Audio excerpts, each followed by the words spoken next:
Selamat sore semua, Mas Mbak semua. Salam sejahtera bagi kita semua. Hari ini kita di pertemuan ke-13, Mas Mbak semua, ya. Di sore hari ini di tanggal 15 ya, 15 April 2021 kita membahas tentang materi hakikat wawasan Nusantara. Mas Mbak semua, untuk di sore hari ini mohon maaf ini Bu Siti ya agak telat karena pastinya tadi ada beberapa hal yang perlu saya selesaikan terlebih dahulu seperti itu. Mas Mbak semua, untuk pertemuan ke-13 ini pastinya kita nanti akan memahami banyak sekali dari hakikat wawasan Nusantara, kemudian nanti dari fungsinya juga ya dan tujuannya. Perlu Anda ingat bahwa di wawasan Nusantara ya, untuk wawasan Nusantara itu dari pertemuan ke-12 sampai di pertemuan ke-14 seperti itu ya. Mas Mbak semua, marilah kita di sini mengetahui dulu ya. Mengetahui dulu apa yang dimaksud dari wawasan Nusantara, dari intisarinya seperti itu ya. Nah, untuk wawasan Nusantara adalah keutuhan dan kesatuan nasional yang meliputi persatuan bangsa dan kesatuan wilayah. Secara luas, hakikat wawasan Nusantara dapat diartikan sebagai sebuah cara pandang yang selalu utuh menyeluruh dalam lingkup Nusantara demi kepentingan nasional. Menurut pandangan ini, wilayah Negara Kesatuan Republik Indonesia (NKRI) yang meliputi darat, laut, dan udara merupakan satu kesatuan politik, ekonomi, sosial, budaya, dan pertahanan keamanan. Selain itu, masyarakat Indonesia termasuk aparatur negara secara keseluruhan adalah tulang punggung kesatuan negara Indonesia. Oleh sebab itu, kita didorong untuk memiliki pengetahuan tentang bangsa sendiri dan menganggap persatuan dan keragaman sebagai substansi kehidupan nasional. Wawasan Nusantara diharap dapat mewujudkan cara pandang yang sama bagi seluruh warga negara Indonesia. Tentunya demi terciptanya kesepahaman dan satu hati untuk mewujudkan cita-cita nasional. Setelah Anda memahami, Mas Mbak semua, tadi dari pengertian wawasan Nusantara, nah di sini asas wawasan Nusantara. Asas wawasan Nusantara merupakan ketentuan-ketentuan atau kaidah-kaidah dasar yang harus dipatuhi, ditaati, dipelihara, dan diciptakan demi tetap taat dan setianya komponen pembentuk bangsa Indonesia, suku bangsa atau golongan terhadap kesepakatan bersama. Harus disadari bahwa jika asas wawasan Nusantara diabaikan, komponen pembentuk kesepakatan bersama akan melanggar kesepakatan bersama tersebut, yang berarti bahwa tercerai-berainya bangsa dan negara Indonesia. Inilah Mas Mbak semua ya yang Anda ketahui, yang perlu Anda ketahui dari asas wawasan Nusantara ya. Kemudian di dalam asas wawasan Nusantara itu Mas Mbak semua terdiri atas kepentingan yang bersama, tujuan yang sama, keadilan, kejujuran, solidaritas, ya, kerjasama, dan kesetiaan terhadap ikrar atau kesepakatan bersama demi terpeliharanya persatuan dan kesatuan dalam kebinekaan. Maka, Mas Mbak semua bisa Anda ketahui nanti ya di dalam asas wawasan Nusantara ini, yaitu kepentingan yang sama Mas Mbak semua. Ketika menegakkan dan merebut kemerdekaan, kepentingan bersama bangsa Indonesia menghadapi penjajahan secara fisik dari bangsa lain. Sekarang, bangsa Indonesia harus menghadapi jenis penjajahan yang berbeda dari negara asing. Misalnya, kehidupan dalam negeri bangsa Indonesia mendapat tekanan dan paksaan baik secara halus maupun kasar dengan cara adu domba dan pecah belah bangsa dengan menggunakan dalih hak asasi manusia, demokrasi, dan lingkungan hidup. Sementara itu, tujuan yang sama adalah tujuan yang tercapainya kesejahteraan dan rasa aman yang lebih baik daripada sebelumnya. Inilah Mas Mbak semua ya, kepentingan yang sama. Pastinya Mas Mbak semua untuk kepentingan yang sama ini kita bisa merdeka ya. Kepentingan ini pastinya merebut kemerdekaan seperti itu. Kemudian Mas Mbak semua perlu Anda ketahui bahwa Indonesia itu pastinya kita sudah merdeka secara fisik ya, secara fisik. Nah, berarti di sini ada misalnya di dalam negeri bangsa Indonesia itu ada tekanan. Nah, berarti belum merdeka secara batin. Maksudnya di sini itu kepentingan yang sama ya. Keadilan yang berarti bahwa kesesuaian pembagian hasil dengan andil, jerih payah usaha dan kegiatan-kegiatan baik orang perorangan, golongan, kelompok maupun daerah. Keadilan pastinya adil Mas Mbak semua.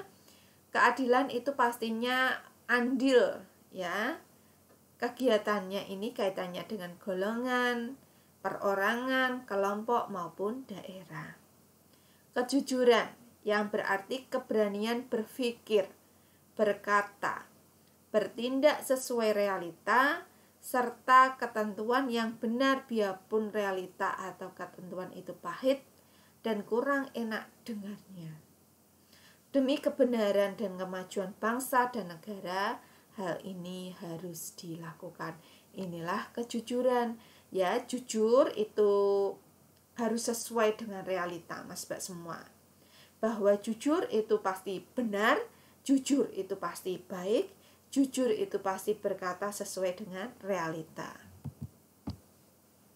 Solidaritas yang berarti bahwa diperlukan rasa setia kawan ya, di mana rasa setia kawan ini mau memberi dan berkorban bagi orang lain tanpa meninggalkan ciri dan karakter budaya masing-masing. Mas Mbak semua, solidaritas yang tinggi pastinya diperlukan untuk rasa setia kawan. Tetapi perlu Anda ingat bahwa jangan sampai ya, jangan sampai ini Anda ya, kita semua ya memberi dan berkorban itu bagi orang lain pastinya tanpa meninggalkan dan karakter budaya masing-masing ya. Jangan sampai kita meninggalkan seperti itu ya, budaya kita, karakter budaya kita itu jangan sampai kita tinggalkan. Kerjasama.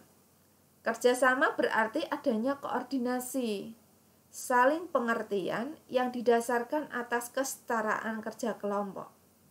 Baik kelompok yang kecil maupun kelompok yang besar dapat dicapai demi terciptanya sinergi yang lebih baik. Kerjasama di sini Mas Mbak semua pastinya adanya koordinasi, adanya saling pengertian, kemudian juga didasarkan atas kesetaraan kerja kelompok ya, kelompok besar maupun kelompok kecil pastinya dapat dicapai demi terciptanya sinergi yang lebih baik. Kemudian kesetiaan terhadap kesepakatan bersama untuk menjadi bangsa dan mendirikan negara Indonesia yang dimulai dengan dicetuskannya dan dirintis oleh Budi Utomo pada tahun 1908. Sumpah Pemuda tahun 1928 dan Proklamasi Kemerdekaan 17 Agustus 1945, kesetiaan terhadap kesepakatan bersama ini sangatlah penting dan menjadi tonggak utama terciptanya persatuan dan kesatuan dalam kebinekaan. Jika kesetiaan terhadap kesepakatan bersama ini goyah, apalagi ambruk Mas Mbak semua, dapat dipastikan bahwa persatuan dan kesatuan dalam kebinekaan bangsa Indonesia akan berantakan pula. Ini berarti ya hilangnya negara kesatuan Indonesia. Maka kesetiaan itu pastinya ya sepakat, kesepakatan bersama dan menjadikan untuk bangsa dan mendirikan negara Indonesia. Kemudian kita lihat dari arah pandang wawasan Nusantara. Arah pandang wawasan Nusantara ini ada arah pandang ke dalam. Arah pandang ke dalam bertujuan menjamin perwujudan persatuan kesatuan segenap aspek kehidupan nasional, baik aspek alamiah maupun bangsa, aspek sosial. Arah pandang ke dalam ini mengandung arti bahwa bangsa Indonesia harus peka dan berusaha untuk mencegah dan mengatasi sedini mungkin faktor-faktor penyebab timbulnya disintegrasinya bangsa dan harus mengupayakan tetap terbina dan terpilihnya persatuan dan kesatuan dalam kebinekaan. Inilah Mas Mbak semua arah pandang ke dalam. Kemudian untuk arah pandang keluar, arah pandang luar ini ditujukan demi terjaminnya kepentingan nasional dalam dunia yang serba berubah maupun kehidupan dalam negeri serta dalam melaksanakan ketertiban dunia berdasarkan kemerdekaan, perdamaian abadi, dan keadilan sosial, serta kerjasama dan saling hormat menghormati. Arah pandangan keluar ini mengandung arti bahwa dalam kehidupan internasionalnya, bangsa Indonesia harus berusaha mengamankan kepentingan nasionalnya dalam semua aspek kehidupan, baik politik, ekonomi, sosial budaya, maupun pertahanan dan keamanan, demi tercapainya tujuan nasional sesuai dengan yang tertera pada pembukaan Undang-Undang Dasar 1945. Inilah Mas Mbak semua, di mana arah pandang luar ini pastinya untuk tadi bahwa arah pandang keluar ini ya bahwa dalam kehidupan internasionalnya. Kemudian kita lihat Mas Mbak semua, tadi sudah saya sampaikan bahwa di dalam wawasan Nusantara ini nanti ada fungsi dan tujuan wawasan Nusantara, tetapi kita membahas dari kedudukannya dulu ya. Kedudukan wawasan Nusantara dalam paradigma nasional ini berdasarkan pada Pancasila sebagai ideologi dan falsafah bangsa dan negara Indonesia. Berlandaskan pada Undang-Undang Dasar 1945 sebagai konstitusi negara. Wawasan Nusantara dalam rupa visi nasional. Ketahanan nasional sebagai kebijakan dan konsepsi nasional. Kemudian setelah Anda memahami tentang kedudukannya, Mas Mbak semua, kedudukan dari wawasan Nusantara, kita lihat dari fungsinya. Wawasan Nusantara berfungsi sebagai rambu-rambu, dorongan, motivasi, dan pedoman bagi seluruh komponen bangsa dalam menentukan perbuatan, tindakan, keputusan, dan kebijaksanaan bagi seluruh komponen bangsa, mulai dari penyelenggara negara hingga seluruh rakyat dalam kehidupan bermasyarakat, berbangsa, dan bernegara. Kemudian kita lihat dari tujuan, ya. Wawasan Nusantara bertujuan mewujudkan rasa cinta tanah air yang tinggi dalam hati seluruh rakyat Indonesia, di setiap aspek kehidupan, sehingga seluruh rakyat dapat mementingkan kepentingan nasional di atas kepentingan pribadi dan kelompok, tanpa menghilangkan identitas mereka.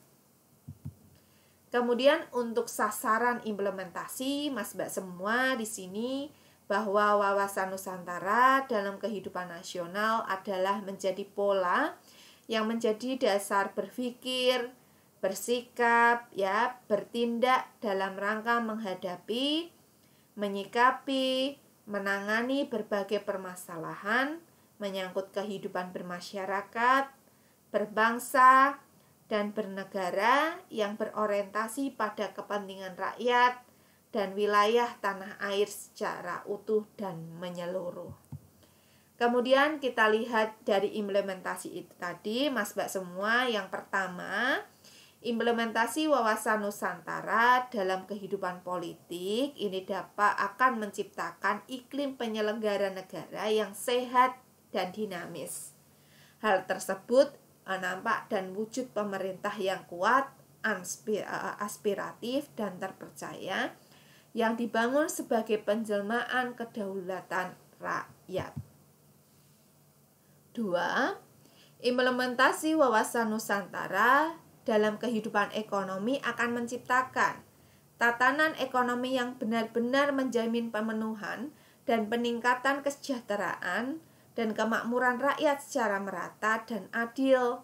Di samping itu, implementasi wawasan Nusantara mencerminkan tanggung jawab pengelolaan sumber daya alam yang memperhatikan kebutuhan masyarakat antar daerah secara timbal balik serta kelestarian sumber daya alam itu sendiri. Inilah Mas Mbak semua implementasi dari wawasan Nusantara dalam kehidupan ekonomi. 3. Implementasi wawasan Nusantara dalam kehidupan sosial budaya akan menciptakan sikap batiniah dan lahiriah yang mengakui, menerima, menghormati segala bentuk perbedaan atau kebinekaan sebagai kenyataan hidup sekaligus karunia Sang Pencipta. Implementasi ini juga akan menciptakan kehidupan masyarakat dan bangsa yang rukun dan bersatu tanpa membedakan suku, asal-usul daerah, agama, atau kepercayaan, serta golongan berdasarkan status sosialnya. Inilah Mas Mbak semua yang perlu Anda pahami di dalam implementasi wawasan Nusantara. Tadi ada politik ada sosial budaya, seperti itu Mas Mbak semua.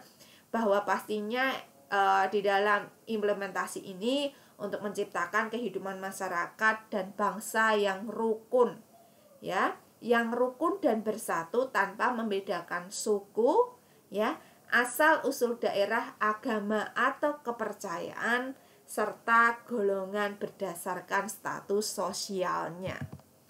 Kemudian untuk implementasi wawasan Nusantara dalam kehidupan hankam ini akan menumbuh kembangkan kesadaran cinta tanah air dan bangsa yang pastinya akan membentuk sikap bela negara pada setiap warga negara Indonesia. Mas Mbak semua, setelah Anda mengetahui ini tadi dari asas wawasan Nusantara, hakikat wawasan Nusantara, dari kedudukan, fungsi, dan tujuan, Mas Mbak semua silahkan menjawab pertanyaan-pertanyaan di bawah ini dengan baik dan benar. Yang pertama, jelaskan hakikat wawasan Nusantara. 2. Jelaskan kedudukan, fungsi, dan tujuan wawasan Nusantara.